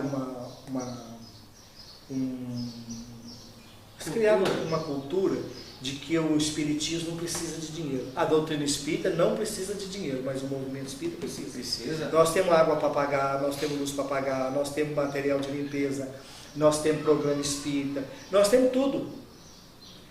Esse dinheiro tem que sair dos espíritas. Os católicos não têm obrigação de manter o nosso movimento, não. Os católicos mantêm. Eu acho que o espírita, com 20, 30 reais todo mês, ele poderia, por exemplo, o espírito poderia ajudar a casa que ele frequenta, onde ele faz o peão, né? Onde ele frequenta, e ajudar, por exemplo, a AME, com 10 reais. Porque a AME teria uma renda para ela poder desenvolver a parte de divulgação da doutrina. E o centro também teria dinheiro para poder manter. Por exemplo, você vê, os centros em Divinópolis, todos têm salão pequeno. Salões são pequenos. Os centros não têm condição de desenvolver muitos trabalhos, grupos de estudo, porque a casa espírita, gente, não pode ficar só em palestra. Ela tem que criar todo um sistema de cursos na casa, para a pessoa não ficar só ouvindo palestra, não. Ela vem passando por dentro da casa espírita e depois ela participa para praticar. Só que você vê que os centros espíritas não têm essa condição. Fisicamente, todos em prédio acanhado. No nosso pensamento lá no NASCE, é nós criarmos lá, nós temos um auditório, para a gente poder, nós temos toda uma estrutura de salas, para a gente poder fazer curso, para poder fazer... Você entendeu? Fazer um polo de divulgação da doutrina espírita, ter um restaurante para a gente poder, a família espírita ter um almoço, todo mês a família espírita reunindo um almoço, ter isso para alugar, para ter uma renda, né? A gente ter, por exemplo, lá, dormitório, a gente fazer dormitório lá para 800 pessoas, para a gente poder fazer curso, trazer pessoas de fora dessa região toda, você entendeu? Fazer um trabalho de divulgação da doutrina, mas uma coisa bem feita, porque nós podemos fazer isso, moralmente, eticamente, porque o NASCE está entregue na mão dos espíritos, desde que nós tenhamos lá dentro o trabalho de assistência ao velho e à criança, que nós vamos fazer isso, ao deficiente físico, nós vamos trabalhar isso lá dentro. Quer dizer, do momento que nós tivemos a parte de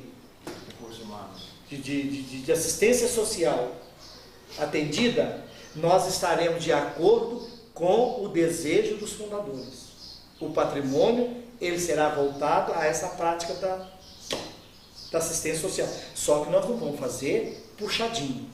O que eu quero fazer lá não é esse negócio de montuar gente dentro de uma casa, velho, fedendo dentro de uma casa, como tem outros lugares aí.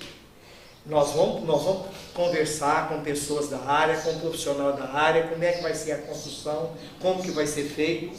Vai ser projeto registrado, tudo direitinho, onde o velho vai ter onde trabalhar, onde fazer alguma coisa para ocupar a mente dele. Né? Aí então, deu isso atendido, aí então nós também podemos trabalhar para a divulgação da doutrina. Aí a gente pode construir lá dormitórios, lá o terreno é muito grande, um dormitório feminino, um dormitório masculino, né, o auditório, o salão de festa, né? E tudo aquilo que nós desejamos construir, o NASCE poder ter isso, sabe? E depois a gente dá uma estrutura jurídica melhor ao NASCE. Agora, para o início serve. Depois nós temos que fazer aqui uma coisa mais bem feita, para a gente não ter a surpresa no futuro que nós tivemos agora. Esse negócio de patrimônio é um negócio muito sério, que precisa ser muito bem.